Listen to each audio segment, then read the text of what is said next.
Do you think you're the first manager in the country to fill in as an interim manager for two managers because of COVID? Probably, yeah. I wouldn't think the stats are quite high on that one. Yeah, I probably would be. It's I've always said working for Newport's unprecedented. So yeah, it's just another thing, isn't it? I suppose, but can be helped. And yeah, it hasn't seemed strange. It's just obviously the manager's not in the building, but he's been on. He did a Zoom meeting with the players on Tuesday morning, because obviously once he knew he wasn't going to be in, so he has been involved in the meeting. So it's really just the training ground at the moment he's been missing. So I know he's having a meeting with the players today via Zoom. So it's not too much. And then obviously he'd be back Monday, I think. So yeah. How is he? I know he's only likely to miss one game, but I heard he was a bit rough. Yeah, it looks like it is more the fatigue. I think this hit him. He just sounded a bit sort of weaker on the phone, sort of earlier in the week.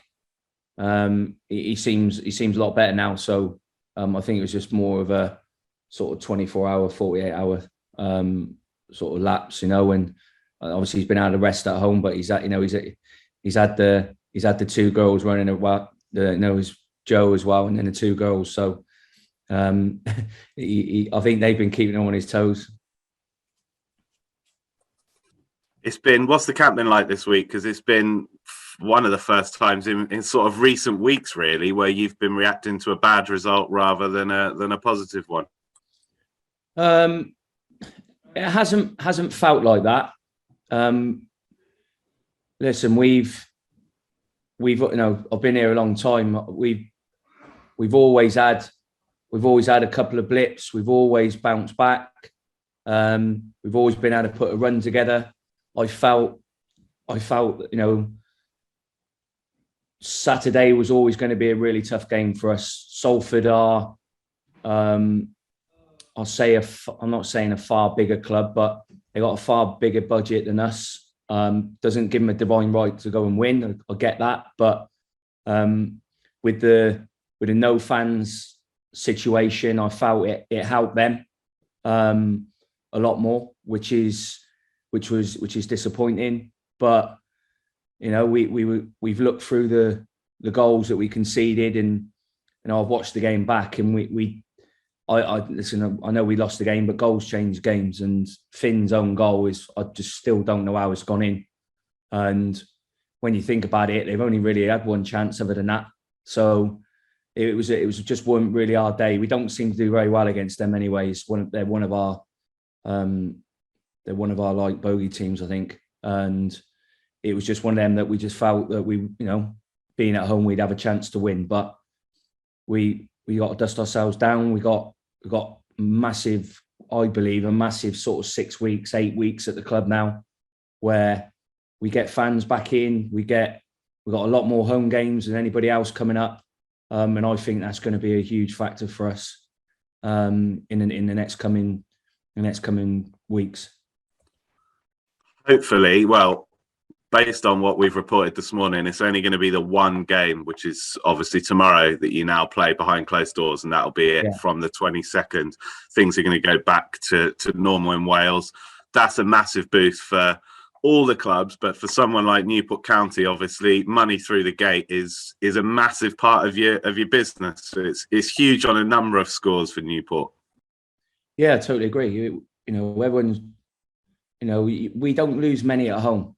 That's been here for a long time, and there's a good reason for that sometimes. And the crowd have been a real big part of that. It's as everyone sort of always tells us, it's always a tough place to come to, and that's just not because of how we play.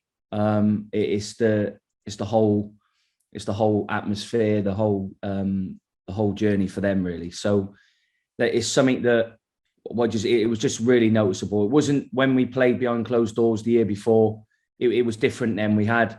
Everybody was on the same page. Everybody knew that we weren't going to have fans.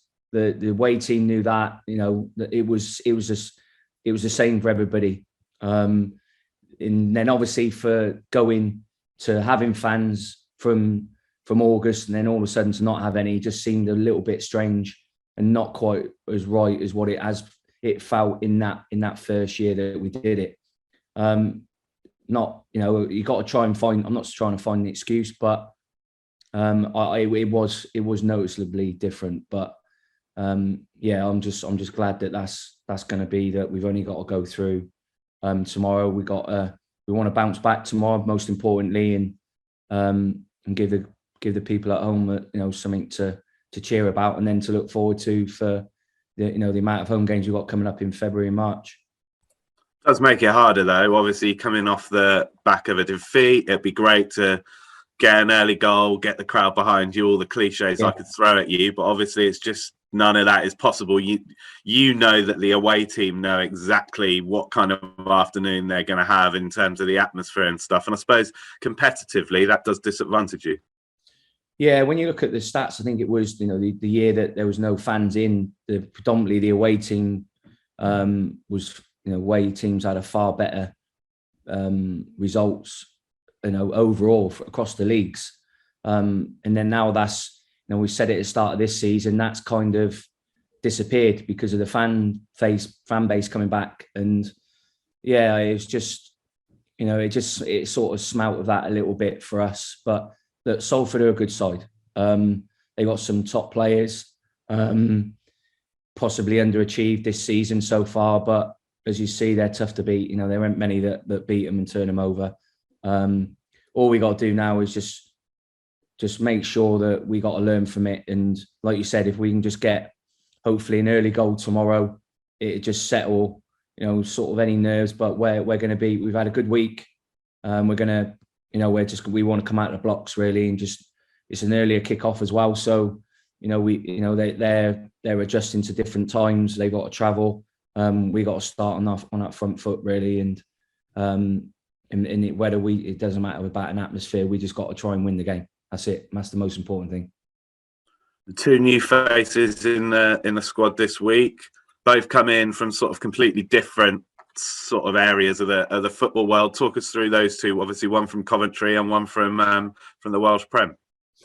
Yeah, James Waite's come in. He's had an extra day's training really than Josh. So yeah, he's come in. He's hit the ground running. He's trained really well this week.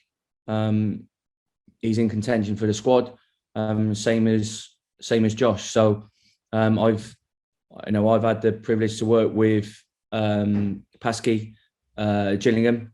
He was on loan from West Ham at the time, and he was exceptional for us really at the time. And for somebody so young, it was you could tell he was just going to go on to good things. And yeah, it was once we knew he was not available, but we put it towards Coventry. He's been on the radar really for a little while, so even over previous seasons as well. So it is something that has just hopefully come at the right time for Josh, and hopefully the right time for us as well. So yeah, I want to see him hit the ground running really. Josh looks like a bit, if you're sort of putting a fan hat on, Josh looks like a bit of a coup, and James is sort of I don't want to use the word gamble, but obviously it's because of the manager's relationship with him. He's known him since he was 13. He's obviously seen something in his game that means he thinks he can play at this higher level. Yeah, that's it. And listen, all James has done is just taken a step back really, which fundamentally can happen to footballers at times. A lot of players that I know and that have to take a step back to go too forward, and really that's what James comes into that category for me.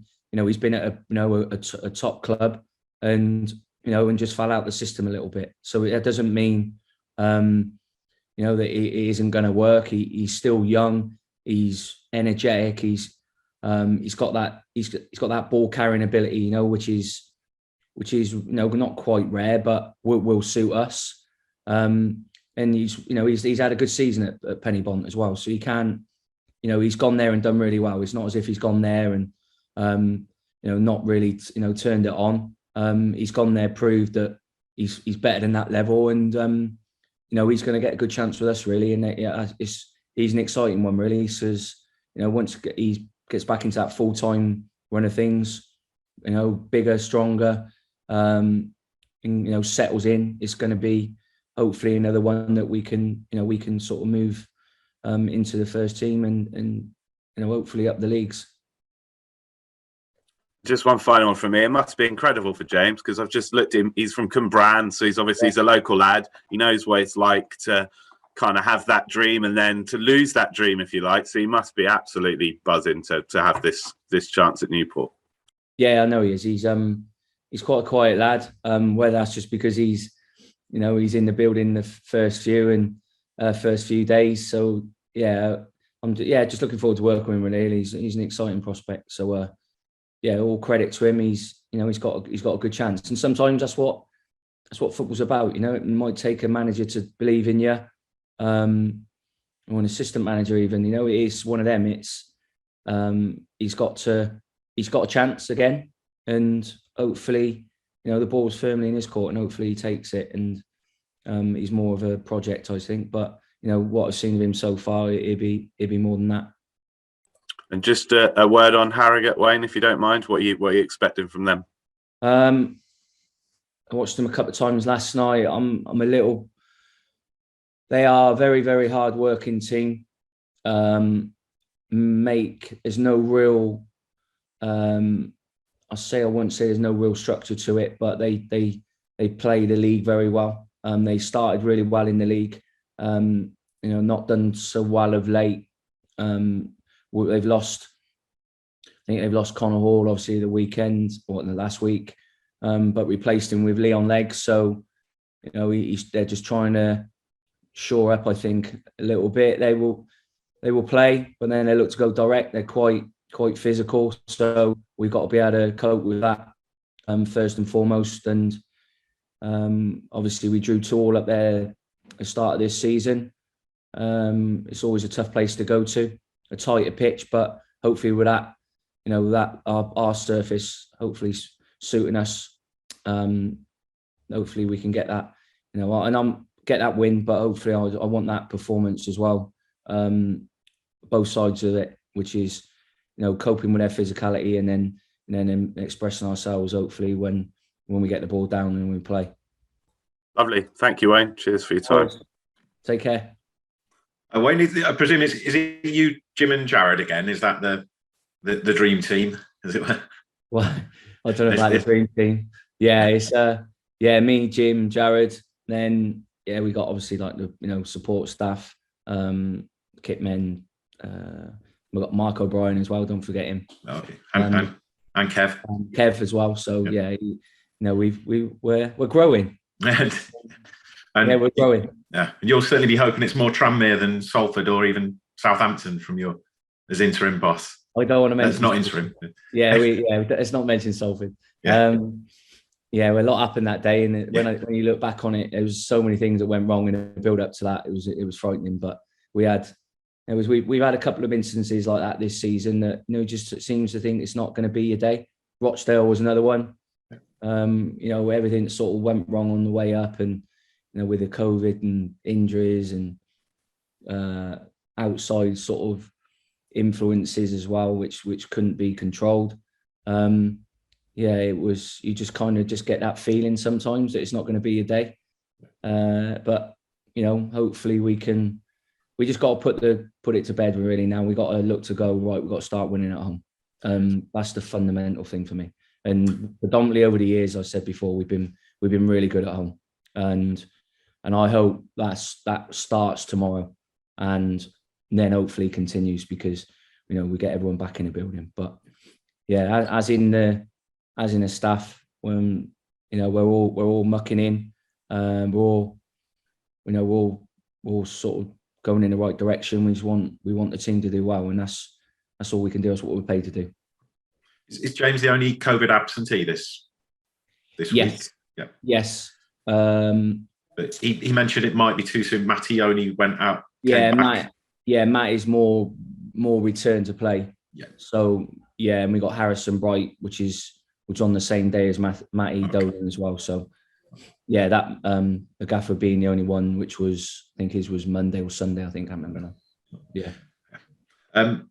And you mentioned the new signings. They're very much in the mix for tomorrow. Is it, or it's not a case of letting them bed in? So no. Away, he's obviously been playing. Hennibon, Pasky's been. He hasn't played for sort of, I think it's nearly 3 weeks, but that's only been because of, I think, COVID and things like that. So restrictions have been, obviously he hasn't been in the first team. So he's been waiting for, like the sort of not development games, but reserve games under 23s. So yeah, that's been Pasky's last game, but he's lean. He'd be able to cope with a game, so he'd be fine. How have you seen him improve? What's he improved on? Because obviously he was very young when he was with you. Was it 2016? No, 2016. Yeah, just matured. When you look at him physically, obviously I was with him on Tuesday, I think it was. He was doing his medical and things like that. Just seeing he's matured a lot more as a person. He's got married, things like that. He's got children. Life has sort of matured him, and that's it. When I see him train the other day, I felt that coming back him. He's still got that calmness about him that can get himself out of trouble, or he doesn't fluster under pressure. He doesn't. If he makes a mistake, he doesn't dwell on it. He always wants to go and get on the ball again. So that maturity is what I see become of him. He's physically got stronger, which you expect. Being at Coventry and then being a full-time pro as well for so long, and yeah, just seeing him. We did a defending session on Wednesday, and just seeing him have that bit between his teeth, really, where he wanted to go and head it. He wanted to do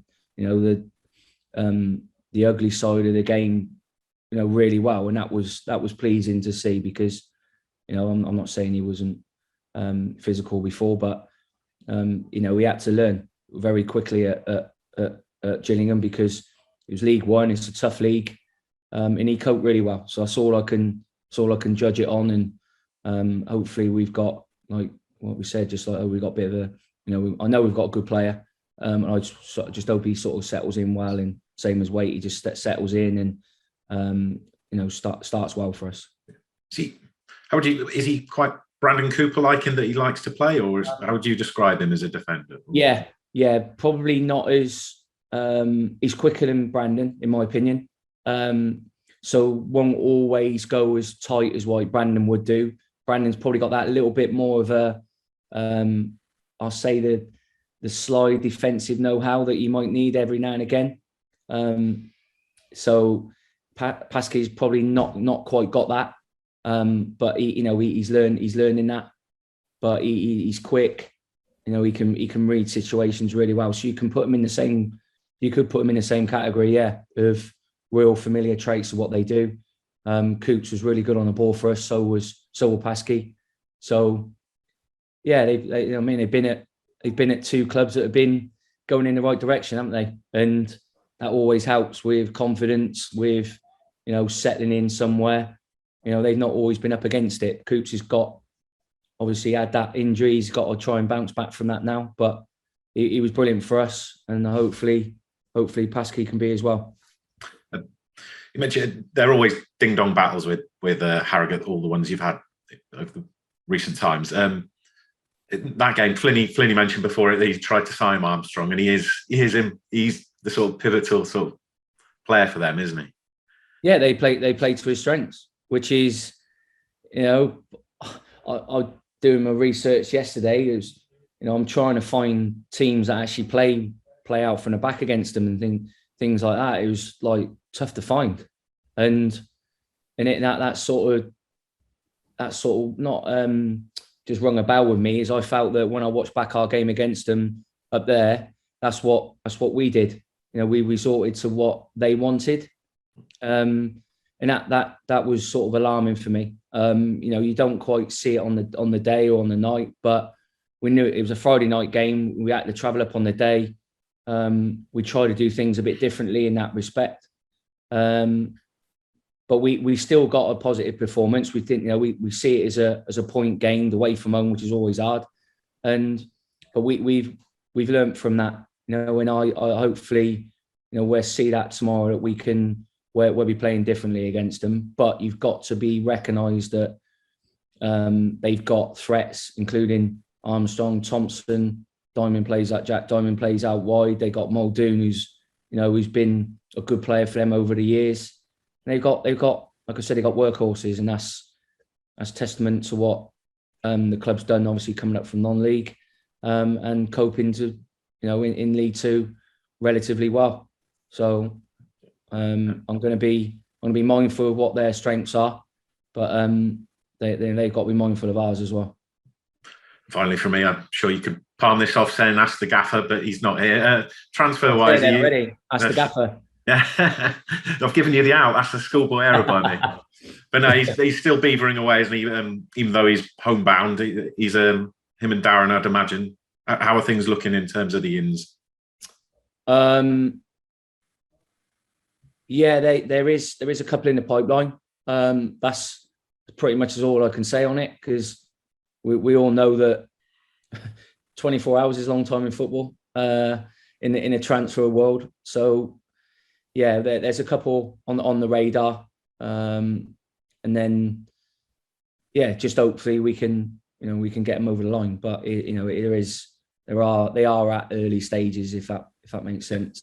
And then if something comes up maybe towards the end of the window, then that's something that that may happen. There's always a domino effect, isn't there, at any level or any club, that could happen sort of last minute. So it's gone a little bit quieter at the moment, I think. But we want to get as many in as we can, because we know that we've got almost every team to play again, whether it's home or away. We've got a batch of home games which are important to us, and it's going to be important to us for us to stay in that top 7, and hopefully onwards and upwards, really. So get a bit more. We're always going to need quality in the building. We're always going to have to look for that, and hopefully we can gain a good few gems. Brilliant stuff. See you tomorrow. Cheers as usual. Hey, thanks, mate. I'll see you tomorrow.